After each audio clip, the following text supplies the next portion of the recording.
네, 안녕하세요. 한국증권TV 아나운서 고유경입니다. 네, 오늘은 교보증권 영업부의 윤여민 팀장과 함께 다양한 시장 얘기 나눠보도록 하겠습니다. 네, 팀장님 안녕하세요. 네, 안녕하십니까? 네, 벌써 11월 말이에요. 시가 진짜 빠르죠. 예, 크리스마스도 한 달밖에 안 남았습니다. 준비 잘 하셨어요? 크리스마스 준비? 네, 여자친구? 네, 나름 뭐 열심히 준비하고 있습니다. 네, 요즘 인스타에 올라오는 거 보니까 데이트 많이 하시는 것 같던데 우리 시장과 또 우리는 종목 데이트를 잘 해봐야 네. 되잖아요. 11월 말 이제 최근 이슈부터 하나씩 좀 짚어보도록 하겠습니다. 글로벌 이슈부터 짚어볼게요. 이제 연준 인사들의 매파적 발언이 있었죠. 또 금리, 인플레 우려감까지 다시금 번지고 있습니다. 때문에 국채 금리는 급등하고 또 이에 따라서 나스닥은 하락하는 모습까지 보여주고 있는데 이 부분 어떻게 짚어볼 수 있을까요? 예, 일단은 지금 이제 미국 증시는 확실히 우리나라 증시랑 달라요. 많이 지금, 달라요. 예, 미국은 지금 고점에서 살짝 조정이 나오고 있는 부분이 있죠. 근데 그 조정의 이유가 어떻게 보면 이제 물가 관련된 부분, 이제 물가 안정이라든지 경기 회복에 대한 부분에 좀 많이 초점이 맞춰져 네. 있잖아요. 그러다 보니까 지금 파월 연준 의장도 지금 재임이 됐죠. 그래서 4년간 좀 보장을 받았는데 사실 이 이제 파월 연준 의장이 지금 재임을 한 배경에는 결국 네. 이 인플레이션이라든지 물가에 대한 부분이 확실히 인식이 된 것 같아요. 이대로 놔두면 안 된다. 그러니까 좀 잡아야 더, 된다. 네, 잡아야 된다라는 좀 부분이 있는데 결국 그런 이슈들이 결국은 다시 또 부각이 되면서 좀 미국 증시에는 좀 부담이 되지 않았나. 근데 사실 미국은 너무 많이 올랐기 때문에 사실 좀 약간 좀 쉬어가야 된다. 예, 필요는 있는데 거기 아마 좀 그러한 이슈가 어떻게 보면 이유가 되지 않을까 좀 생각을 하고 있는데 다만 이제 지금 그 테이퍼링 관련된 부분도 이제 계획대로라면 뭐 11월부터 내년 6월 정도까지 네. 뭐 이렇게 할 것으로 보이고 있는데 지금 보리스 애틀란타 연은 총재 같은 경우는 야, 테이퍼링을 더 빨리 할 수도 있어.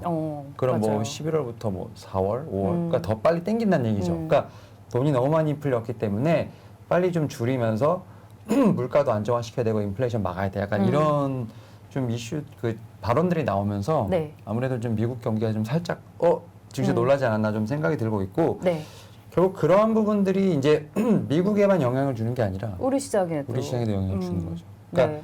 미국 올라갈 땐 못 따라갔는데 같이 떨어지는 약간 그런 느낌이 있어서 사실 좀 계속 지켜봐야 되지 않을까 싶어요. 조금 더. 네, 지금 파월 연준 의장이 좀 연임됐는데도 지금 계속 조정이 나오고 있거든요. 네. 그 얘기는 아마 시장에서 확실하게 좀 이제 메시지를 원하는 것 같아요. 더 확실한. 네, 연준에서 오케이 연임됐어. 그럼 이제 어떻게 할 거야? 다시 한번 좀 확인시켜줘. 약간 그런 걸 기다리고 있는 것 같아요. 네. 그래서 우리나라도 약간 그런 부분을 조금 어느 정도 확인하고. 확인하려고 하는 좀 느낌이 아닌가 생각을 하는데 네. 사실 우리나라 입장에서 봤을 때는 우리는 지금 그 환자가 계속 늘어나고 있잖아요. 코로나19 확진자가. 오늘 사상 최대 네. 4,000명 찍었고 뭐 사실상 5,000명이라는 얘기까지도 나오고 있더라고요. 네, 그런 상황에서 야 경제 회복, 물가 안정 이게 약간 괴리가 있는 거죠. 그래서 좀 시장이 좀 그러한 부분을 통해서 상단이 좀 막혀 있지 않나 좀 생각을 하면서 네. 일단 이 부분은 좀 계속 지켜봐야 되지 않을까 좀 생각하고 있습니다. 네, 뭐 금리, 인플레이션, 뭐 조기 테이퍼링, 뭐 이런 얘기가 우리 시장을 좀 많이 억누르고 있는 것 같고요. 그런 분위기 확인을 했고 또 미국과 중국 간의 갈등도 살짝 다시금 불거지고 있는 모습이잖아요. 뭐 얼마 전에 이제 화상으로 회의도 하고 하면서 약간 분위기가 살아나나 좋아지나 했는데 환구시보에서 반중 세력들이 문제를 일으키고 있다고 또 보도를 하면서 약간의 다시금 갈등 분위기 나오고 있어요. 지금 미국과 중국이 어떻게 보면 저는 이제 우리가 흔히 얘기해서 이제 글로벌 이제 원투 기업이라고 볼 수 있잖아요. 근데 이제 미국 같은 경우는 좀 문제가 있는 게 일단 바이든 대통령의 지지율이 생각보다 많이 안 나와요. 그러니까 좀 뭔가 그 발판을 좀 마련해야 되는데 네. 약간 그거를 중국에서 찾는 게 아닌가 생각을 하고 있고 중국은 지금 시진핑이 3년임을 해야 되는 상황에서 네.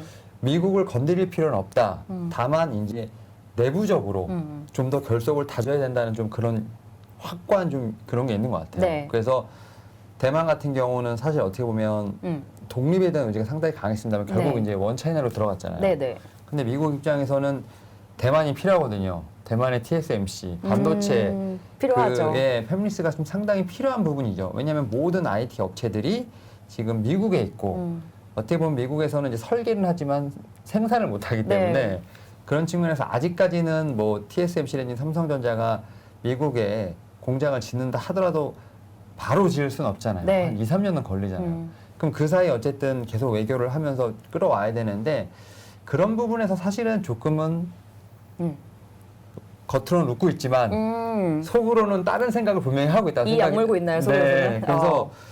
지금 미국 입장에서 보면은 중국이 커지는 것도 맞고 그리고 대만은 확실히 끌어와야 되고 중국 입장에서는 미국도 견제해야 되고 대만도 갖고 와야 되고 또 거기다 또뭐 인권부터 시작해서 여러 가지 좀 이슈들이 많잖아요. 중국 네. 같은 경우 거기다 이제 중국은 이제 내년에 올림픽이 있잖아요. 그렇죠.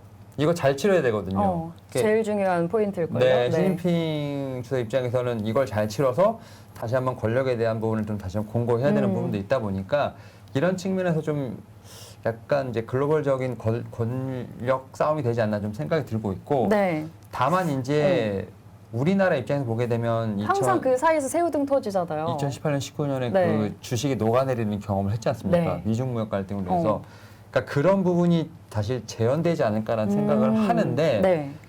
그나마 저는 조금 한 가지 희망을 본다면 지금 모든 산업들이 다 공급망 부족으로 해서 뭐 원자재부터 시작해서 반도체 다 그렇잖아요.